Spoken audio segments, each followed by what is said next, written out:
Greetings, class, and welcome back to the CIS-4710 2022-2023 academic year. This video is going to be on the installation of Kali Linux. This is not a homework assignment per se, but you will be leveraging Kali Linux throughout the semester. So it is very important that you get it installed after you have installed VMware Workstation. I did a video on that previously. So let's go ahead and get started. I'll share my screen here. This won't take terribly long.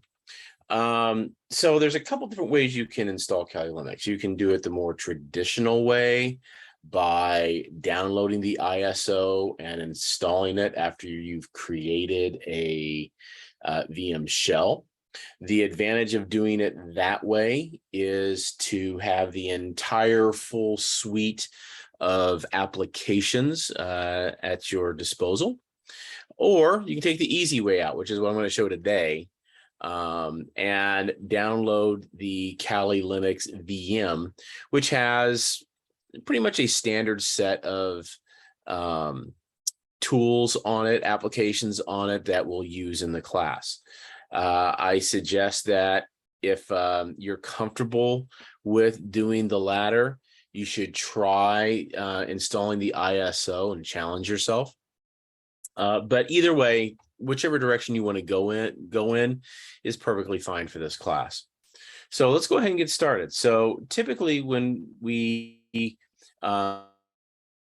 create a VM, I think from my last video, we would go up here and do a file, new virtual machine, and go through those processes of defining the number of CPUs, the amount of RAM, the amount of disk space, etc.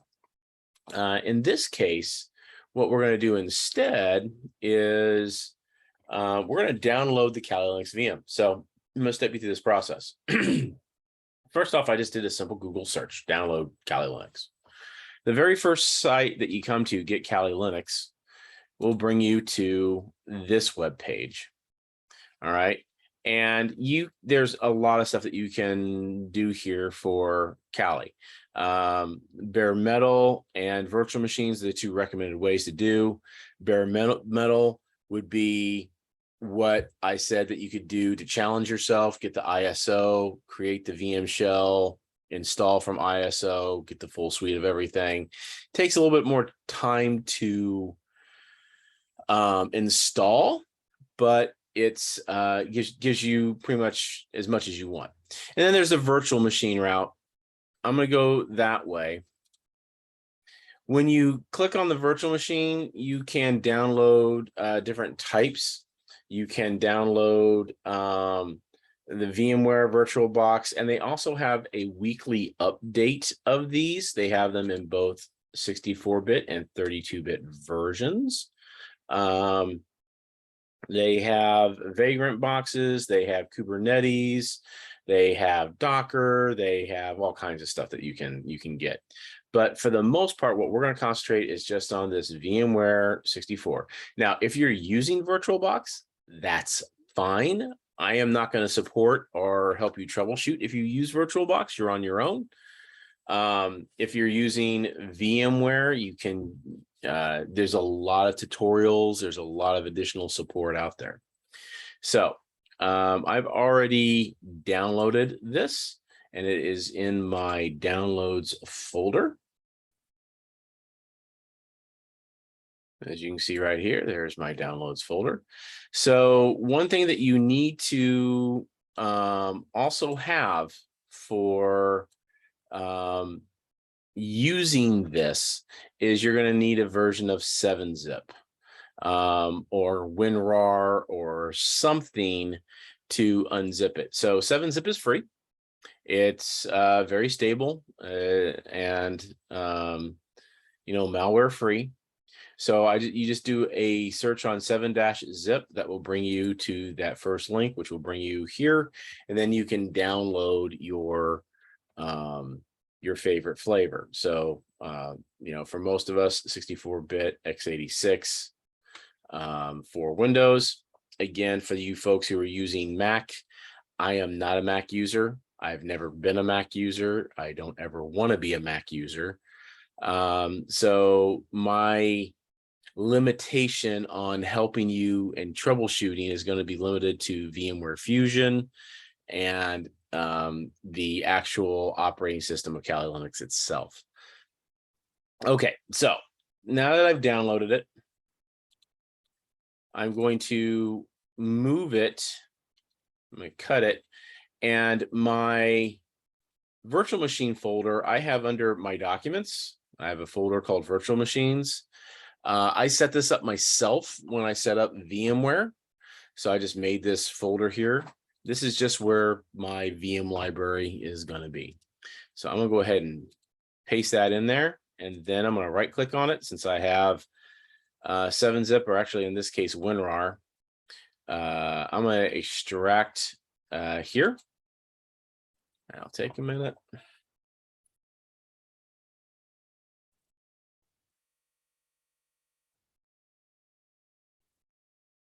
And notice it puts a folder here. There you go. And not another ISO, right? So you have that 2022-3 VMware, which is the latest and greatest version of Kali. Okay. So from here, it's really, really, really easy. I'm just going to get rid of that for now, save some space. I'm going to go back to VMware. I'm going to go to File, Open. Go into that Kali Linux folder, and there is my virtual machine configuration file. That's what I'm going to select and click Open there. It's going to move it into my library, and I can rename this from here. So I'm just going to put Kali Linux VM 2022-3, which is the version. Okay. And then all I have to do, I can take a look. This is what this is very important. I want to take a look at all my settings. So Kali Linux will run. This is the UI version of Kali Linux, meaning it has a GUI. It will run with all these settings, but you need to keep in mind what your settings on your machine are. So if you're using a Celeron processor, for example, or an Atom processor, or even an i3 lower end AMD processor, you probably don't want to give it 4 threads, 4 processors. That's going to be overkill. No more than, you can run it with 1, it'll run very slowly. The amount of RAM it requires, you can run it with 1 gig and it'll run fine. So you can run it 1 gig, 1 processor, it will work. It will be very slow. You may run into problems when you're doing additional or more complex labs and homeworks later on in the semester, especially when we get around Metasploit or any type of vulnerability scanners, etc. This is the recommended setting. Now, although it says 80 gigs, it will not take up 80 gigs. If you actually look at the file,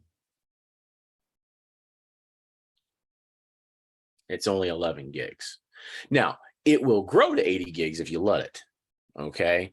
We're not going to get anywhere near that in the semester. So those are the 3 things that you really have to keep in mind: processor, RAM, and disk space. You need to understand what your system can support, okay? I have a very robust system. I can support this without a problem. You need to understand what you can do. So one way you can do that is, if you're not a very good Windows power user, click open a Explorer window, go to My Computer or This PC, right click and go to Properties. All right, and that will bring up what your system has. Now, again, if you're using a Mac, I don't know what the similar way to do this is, but I'm sure you can Google it and figure it out. Macs are typically more powerful than Windows laptops from a processor standpoint, unless you get into gaming laptops and that, but that's a discussion for another day. You can look at what your processor is. I have an i7. It gives me the, it's a 10th generation. I have, I believe, 6 cores on that. If you're unfamiliar with what you have, you can just take this regardless of what your CPU is, throw it in the Google machine, and you can get the specs on it. Okay, that's straight from Intel, and it will give you everything you need to know. So you can see that it's a 10th generation i7 CPU specs. It's got 8 cores, 16 threads. So you need to know what the difference between a core and a thread is. Basically, what VMware is looking at is threads, not cores. Cores are individualized processors on the CPU die, and under those cores, there are 2 threads that can process data, process a stream. So we can have 16 separate processes happening at once simultaneously. Now that's controlled, like getting into a little bit of PC architecture here, that's controlled by the operating system as to what the threads are doing at any one given moment in time. And when I say moment in time, I'm talking like, microseconds. So it gives you the maximum frequency, the base frequency. This is the speed of the processors, speed of those threads, amount of cache it has, etc. So you can see I have a pretty good processor here. 16 threads. That's only 1/4 of my overall processing power. So I can definitely do that. I have 48 gigs of RAM on my system. So I'm not going to run into a problem there. And then the last thing you have to do is just kind of understand your storage requirements. Everything right now, I think, is going on my local disk. And I have 321 gigs used, 631 gigs free on my local disk. I have plenty of space. So I'm not going to worry about this at all, but you need to check each of those 3 things on your system to ensure that you're not going to run into a problem. The most common issue that I get with students when they contact me is, I can't complete this homework, I can't complete this lab, my VM's freezing on me because they've overclocked their system basically. And they're trying to run 4 cores on a i3 that is only 4 cores, and you don't give your host operating system any processing power at all. You end up crashing your machine. Okay. So that said, once you have all that done, the only other thing you really need to look at is your network adapter. It needs to be on NAT. It should default here. Okay. Now, why is that? Well, that is going to give the VM access to the internet. So just a couple things you need to do housekeeping wise. Again, this is not a homework assignment per se, because we're this week, but just a nice handy tutorial. We're going to go ahead and power up this machine. We can click in, hit enter. The default user is Kali. Kali is the username. Kali is the password. I'm going to show you a nice handy dandy hack for your first hack, and that's how to hack root on any Linux box. It's not just for Kali, but for any Linux box. So we'll use Kali and Kali. That will log us in. Now, one of the things that you have to keep in mind is you've been taught to this point in your operating system class and other cybersecurity classes to never use root, right? To restrict the root user, to only put users into the sudoers group who need to use root access. And that is absolutely correct from a defensive standpoint. This is not a defensive class. throw that out the window. You're the bad guy, right? You're not necessarily a bad guy or gal, but you're acting as a bad, a bad actor. So we want to be root. We want to be root. We want to use root. We want to abuse root. That's just the way of offensive security. So let's do that. So as you see here, when we bring up a terminal, it is a standard user. The user is Kali. Kali is in the sudoers group. All right. If I were to try to log in as root, let me just go up here to my power button and switch user. All right. I try to log in as root. Well, I don't have a password for root. In the old days, it used to be root spelled backwards, Tor. And it's incorrect, right? If I try another password, root, incorrect. All right. Root is not set with a password on the new Kali boxes. Okay. So let's just log back in with Kali. So what I have to do is I have to give root a password. So I do that with the password command. So I need to do sudo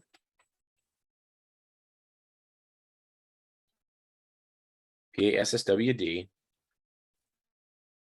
root. So this is telling the system that I'm going to act as root and I want to change the password of root. It's going to ask for the password of Kali, which is Kali. And it's going to ask for the new password of root. So I'm going to make it what it was in the old days, Tor, T-O-O-R.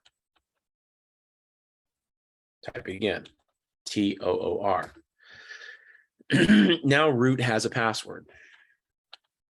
Exit out of there. I'm going to log out. And now I'm going to log in as root with password Tor. And I can log in successfully. So now I'm root. How do I know I'm root? I open up a terminal window again. Boom. There's my hashtag symbol, my pound symbol. That tells me I'm root. Plus it's also red and it says root at Kali. So that is a big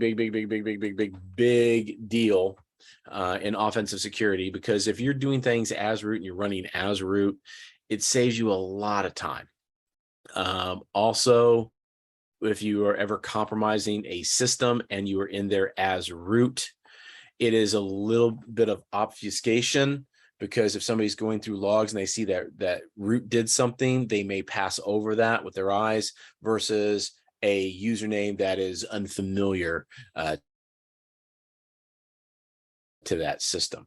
So think about that as well. You got to think like a bad actor. All right. So one last thing I want to do is homework 1 had you go to TryHackMe and build an account and all that, which is great. But I want to give you one more option. So in a lot of the labs and homeworks that we have that we're using TryHackMe for, you will use, say, a attack box. Well, if you're using the free account with TryHackMe, you only get a limited amount of time to use that attack box. Let's do something. Let's do a search on Nmap. All right, real basic classroom here. All right, and we have a lot of different things that we can do, but one of the things that we can do is we can start that attack box and then do the entire lab from that attack box that's within their environment. That's great. If you don't have a lot of experience working with VPN, if you don't have a lot of experience working with Kali, this starts at Ubuntu box and you can do the entire lab from the attack box. That's fine. If you want to challenge yourself, you've built your Kali box, you want to use your Kali box, let's go ahead and set up our Kali box. So if I go up here to my icon and I go under access, right? I have my VPN server. If I hit that down arrow, I can basically get into any VPN listed here. I'm going to go to my closest one, which is the US West regular. You have the subscription ones here, but you have to pay for that. Again, I'm just going to use US West regular. I'm going to download that. And that's going to download an OpenVPN file. All right, I'm going to grab that OpenVPN file from my downloads. I'm going to cut it. Go back to my VM. Now, this again will work in VMware. You have to have VM tools set up. I'm going to hope that Offensive Security set up VM tools. I'm going to right click and we'll click paste. And there it is. They do set up VM tools for you. They make it really easy if you use the VM. If you're doing the ISO, you need to go and install VMware tools on that box before you can do that. Okay, so from there, what I'm going to do is I'm going to go back to that website. All right, you see that I'm not connected, right? I can refresh it. I'm still not connected. I don't have an IP address, nothing.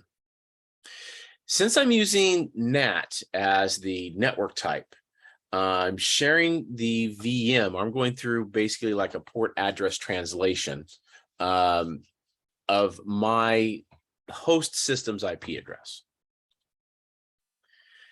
If I go up here to the little network icon and I click on it, left click, and I go to VPN connections, I'm going to add a VPN connection. From here, I can select the type of connection I want. So I'm going to do OpenVPN because it's an OpenVPN config file. And then I'm going to actually, you know what? I think I gave you the bad one. I don't want to do OpenVPN. I want to do import a saved VPN configuration because I did download this. So let's start over here. Cancel. Go to the Ethernet, VPN connection, add VPN connection.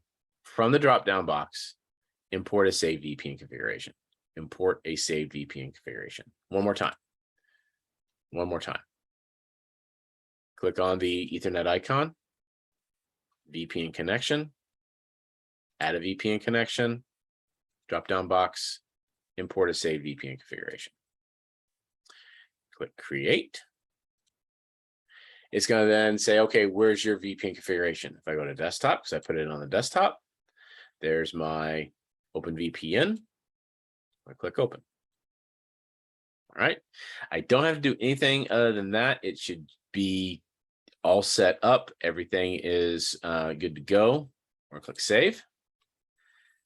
Now, before I open it, let's just do a real quick test here. If config, that shows me my IP address. So there's my IP address of my virtual adapter and my loopback, right? 127.0.0.1, you know, loopback adapter. And then my IP address is 192.168.1.130. That's my VMware address I'm getting from a VMware DHCP service. Let's go ahead and connect to that VPN that we put in there. All right, connection has been successfully established. That's great. Let's do a clear. Couple up arrows, config again, and now you're going to see I have an additional interface.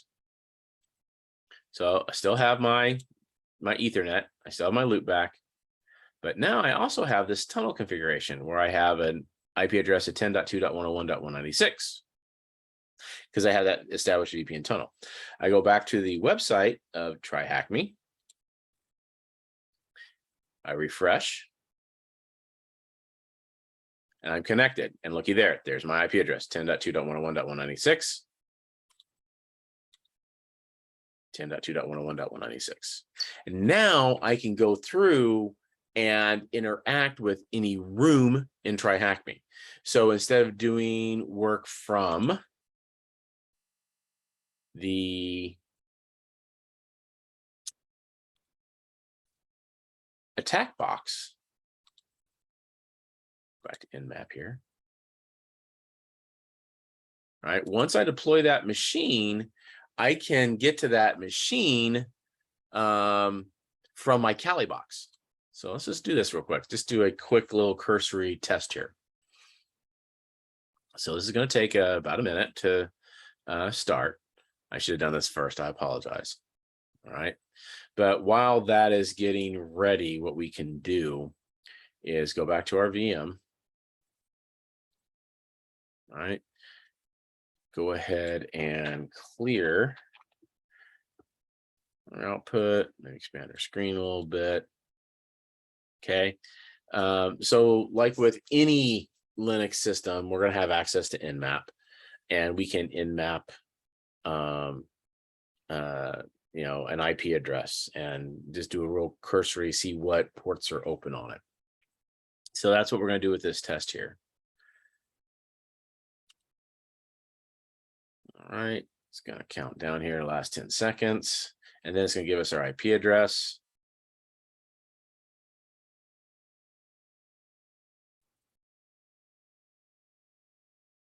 All right, so 10.10.132.209. I'm going to copy that. All right, and remember that your room is going to expire after an hour. You can add an additional hour if you need to complete that. What I'm going to do here is go back to my VM, and I'm just going to nmap that IP address. So I'm going to type in nmap and then right click and do paste clipboard. There's my IP.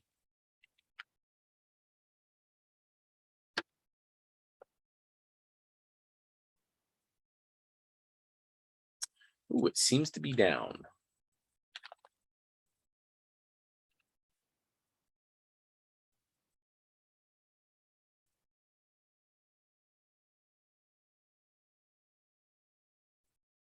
Can't seem to ping it.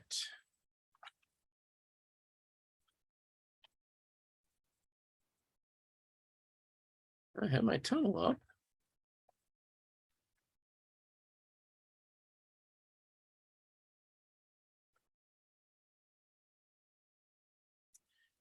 One thing that you may want to take a look at is your Windows firewall.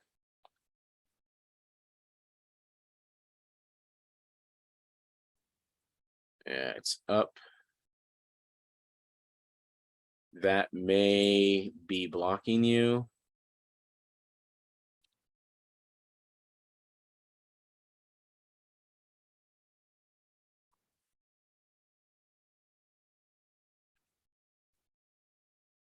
Or not.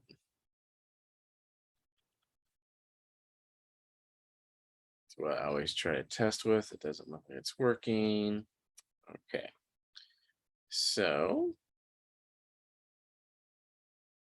put my firewall back up because it's never a good idea to keep these things down. All right. I'll pause here real quick so I can troubleshoot this.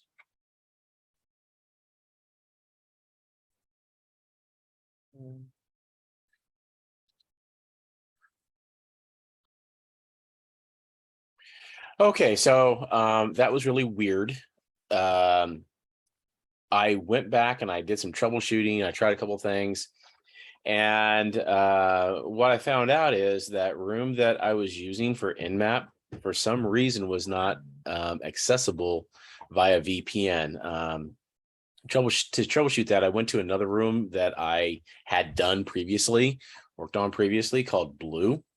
I started that machine, and I got the IP address of that machine, 10.10.106.210. I rebooted my VM, my Kali VM. I reconnected to the VPN to TryHackMe, and I pinged it, and lo and behold, it worked. So there's a problem with that room or that server somehow. That happens, sometimes with these online services. That's one of the reasons I like stop. doing things within VMware yourself. If you can download the VM yourself, you don't run into those problems. But and you don't have to go through crazy stuff like switching between bridged and NAT and everything else. But it does work. The VPN does work from your Kali box. I was able to prove that. So that's about it. If you run into a problem, troubleshooting wise, you're going to do a lot of troubleshooting in this class. I'm going to guarantee you that. Go ahead and try to get the same problem to happen with, some other variable. In this case, I tried another virtual machine, right? Another room, and spun it up and it worked. So that tells me that there's a problem with that virtual machine that the in-map room was using. So it might be, it's probably an internal routing issue. You could try connecting from a different point to TryHackMe, a different region. It may work. So there's all kinds of things that you can try to fix these things. Just because you can't get something to work the first time, don't give up and immediately email me and say, hey, Professor Brown, I can't make this work. Try troubleshooting a little bit, because what's going to happen is I'm going to get that email and I'm going to say, did you try this? Did you try this? Did you try this? All right. Troubleshooting is a real big key part of offensive security. There's a saying in offensive security called try harder. If you don't get something the first time, try harder. More than likely, there's another workaround or another way around to get to that end that you're trying to get to. All right. Well, with that ends this tutorial. I hope you guys enjoyed it. Sorry for the little goof up there, but just goes to show you that nobody's perfect and we do run into problems. So until next time, this is Professor Brown signing off. Have a great day.